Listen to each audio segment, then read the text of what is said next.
how's it going, guys? I'm Chris, and this is Regular Guy Training. Now, some of you may have seen this title before on videos I've previously done, and that's because I have.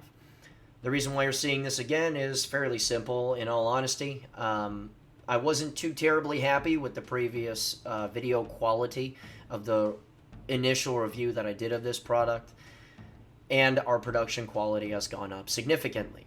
In addition to this, there are a couple extra details that I want to add to the previous video, and just simply, there's more data, right? Because, look, anyone that's looked into Somogear has looked into this either for airsoft or for live firearms, and the fact is that somehow these guys have been able to skirt around the regulatory bodies that govern things like lasers, illuminators, and that kind of stuff, and they put out really high-powered stuff under the guise of like airsoft quality.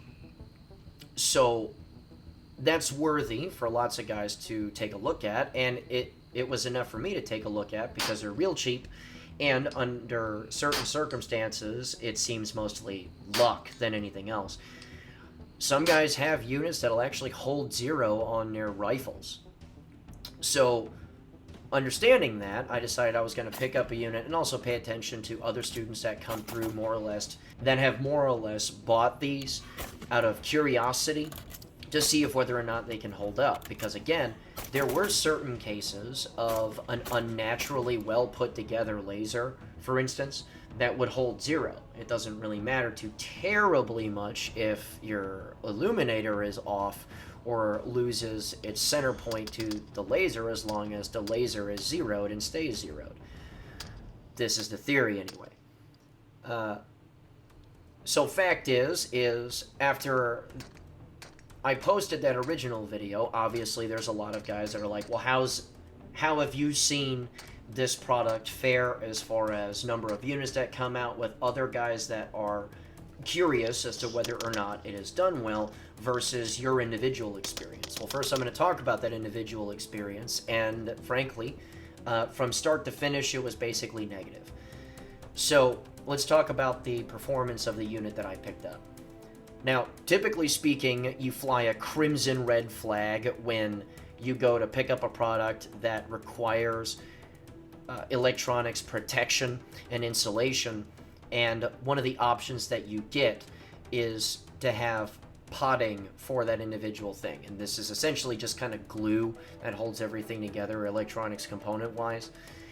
That's sort of a crimson red flag because this would be, generally speaking, a given whether or not it was for airsoft use only or not, because as many of you know, and some of you participate in this stuff, there's a lot of mil-sim guys or just airsofters in general that run out to different fields that they get the performance that you would expect out of really, really short-range firearms, where they zero them, they have their own ballistics data based off of certain distances, that sort of thing. So you kind of want something that you knock around to hold it 0. Issue is that under all of these circumstances, the Somogear package as a complete doesn't really do that. Now, in the testing that I individually did, and the reason why I even ended up picking one up in the first place is because I had a student go through a 3-day night vision course, and his held the laser anyway held 0 through the entire class set. So I was like, okay, well, this is worth it to at least look at. Inside of 14 magazines, the laser was doing basically whatever it wanted in conjunction with the illuminator doing whatever it wanted. So everything decided it was going to move almost together, basically. Right, because the illuminator is shifting as well as the laser. Right, so everything just decided to fuck off to the right.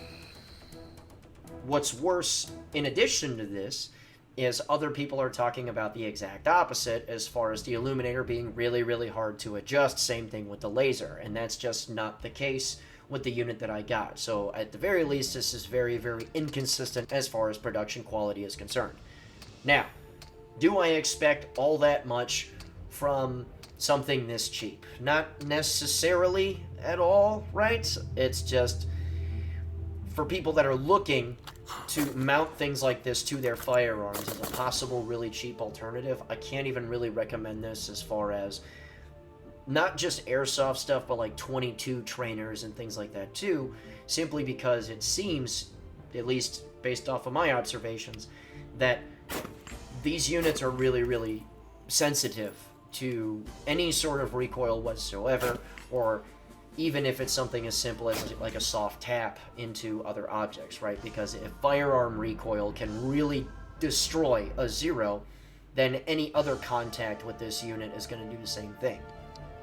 Speaking of that, your mount isn't really going to help you in this regard either, because the unit body is made out of pretty cheap, probably 3D printed plastic that many people have experiences breakages on. Simply the optic and mount tearing themselves apart, leaving obviously a brick on the ground, or what looks like a brick on the ground, and the mounting hardware stuck to the rifle, or just the entire thing coming apart like the Challenger. So realistically speaking, and especially people that want to essentially experiment with whether or not this will work, I can't really recommend that to anybody, mostly because, again, as far as live firearm is concerned, we went through about 14 magazines in total. And by the end of those 14 magazines, it was never going to hold Zero really ever again. It started, as far as performance goes, slowly step up how fast it would be to knock off of Zero. In some cases, a single string of fire toward the end would knock the thing hilariously off Zero. And obviously, this isn't anything that you want to stake any real investment on. Now, I've heard a lot of questions on, oh, well, if you were to dig into it and do some magic, maybe you could have things hold Zero. I guess maybe, I'm not sure, but I'm not qualified to tell you whether or not you're capable of doing that based off of what I've got. All I can say is the same thing that a lot of people would say, and that is, well, I picked this up because, again, I saw it work good one time with somebody, so I was curious, it was cheap, I decided to give it a shot. In addition to this, it would seem as though the quality of these things is degrading over time, because since I shot my original video on this, I've seen more of them come out to class. In addition to the fact that the visible laser is not slaved at all, really, even remotely, to the infrared laser, meaning if you zero one, you have to zero the other. Both of them decided to kind of do whatever they want over time, because I have watched the results from multiple students' rifles, and it didn't fare too terribly well in any of those cases. So what's messed up about that is, if it's that easy under that short of an amount of time to have something like rifle recoil essentially destroy any Zero that you have, whether it's laser, illuminator, or whatever.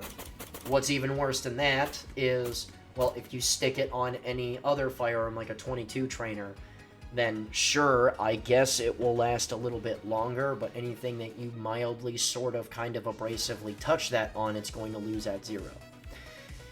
In addition to this, I can't recommend it really as an airsoft piece of kit either, mostly because guys that actually use airsoft to train force on force and that sort of thing are going to run into problems, because now you're doing athletic stuff with this equipment. You're doing all sorts of stuff, leaping up and over and around things, taking all of this equipment through woods and that sort of thing. And I understand, I thoroughly, especially milsim airsofters, are fairly used to just kind of making stuff that shouldn't work, sort of, kind of, maybe work. And this doesn't really help people that much either. In addition to this, the thing is that both the illuminator and the laser are so powerful that you could actually degrade someone's eyesight with it. Yes, it is powerful enough as far as output to actually damage the rods and cones in somebody's eye holes, okay?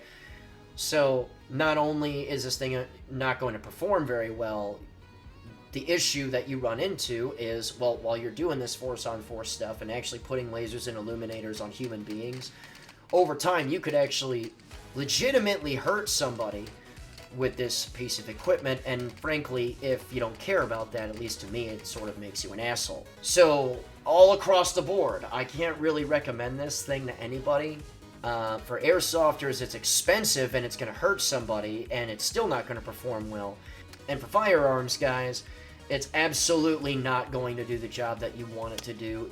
And the reality of the matter is yeah, sorry, unfortunately, night vision stuff in all of its facets still hurts financially if you're going to try to get into it. So there isn't really a way to dodge it. We're just going to have to deal with it. So that more or less is just kind of how this goes in total.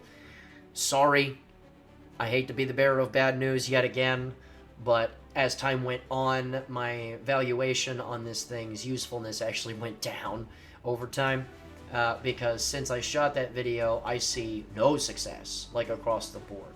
And I'm certain someone's going to jump into the comments and say, you know, oh, well, mine did fine. I got that. Same time, a lot of people tell me that before they come to class. And then when they show up for a 3-day, 2,000 or 2,100 round set, and then stuff that they thought was working suddenly doesn't, usually we sync up as far as the quality stuff versus the not quality stuff. This is not worth the time. Buy bullets instead. So, that said, look guys, there's a lot of stuff coming up as far as classes are concerned. I am in the process of scheduling quite a few things. What we do have coming up is in September I have a Georgia class in Eastman. That's a full pistol set. I also have a vehicle class that's coming up fairly soon, same month. The night vision class 1 and 2 is sold out, and unfortunately the waiting list for that is huge, so I wouldn't put too much hope in whether or not you're getting a slot on this go. Oh, and also in March of next year, we have a dedicated AK class that is currently ready to go. So between that and the private courses, we're pretty stacked up basically to the end of the year. But that said, pretty soon I'm going to start scheduling things through 25. So stay tuned on that. If you want to support us through Patreon, you absolutely can. Link in the description below. And if you want to get something out of it, $41 a month. We'll get you as much training as you want, unless I have a logistically ridiculous class like a vehicle course or a private course, which is fairly obvious as far as why the $41 a month Patreon thing wouldn't work for that. Other than that, guys, remember, no regular guy's firearm is the last defense against tyranny. Easy.